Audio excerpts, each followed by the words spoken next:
Hello there and welcome to another video, and in today's video we are going to be looking at storyboards, which are a type of pre-production document. In this video we're going to be looking at what storyboards are, how and why they are used, featured content on our storyboards, and reviewing and improving storyboards.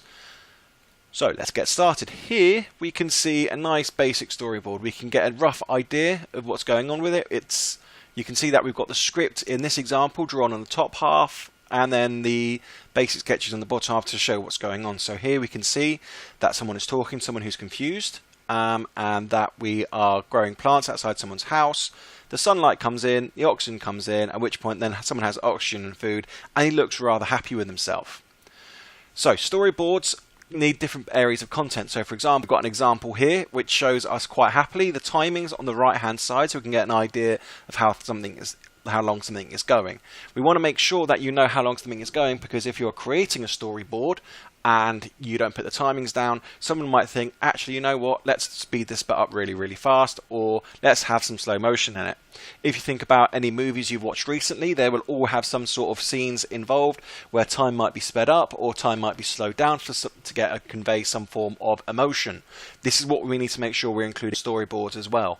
Here you can see each section of the storyboard is divided up into 5-second slots, but it's going to be helpful and more clearer for someone who's looking at you if you are using a variety of timings, so they know how long they've got to play with.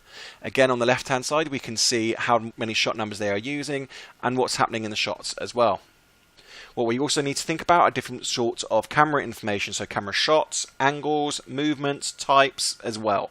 So this is then to give an idea of, okay, then we've got a storyboard, we can see what's going on. We now want to be able to know how it needs to be shot. So here we've got some more shot types, which you can see I've taken from WikiHow, which are quite self-explanatory.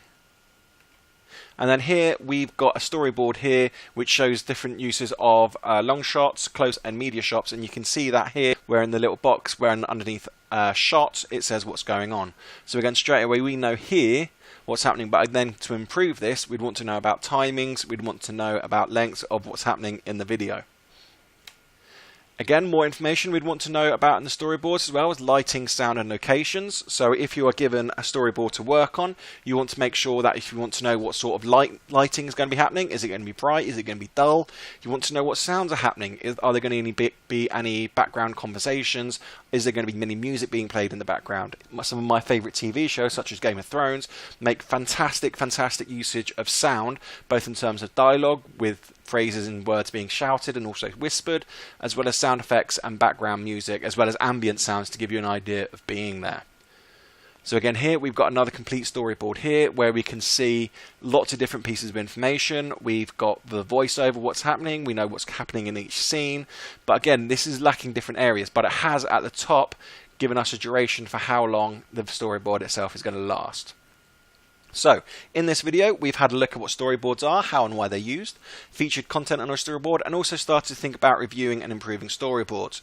We need to remember that if we're thinking about the content of storyboards, that if it's not got them on there, that can easily be an area for improvement. You want to make sure that when you take your storyboard, or when you're given a storyboard and someone says, right, you need to make this video, or you need to shoot this advert, or you need to make this digital graphics, you want to make sure you know what is happening inside that storyboard, and also similarly you want to make sure someone else knows what's happening as well.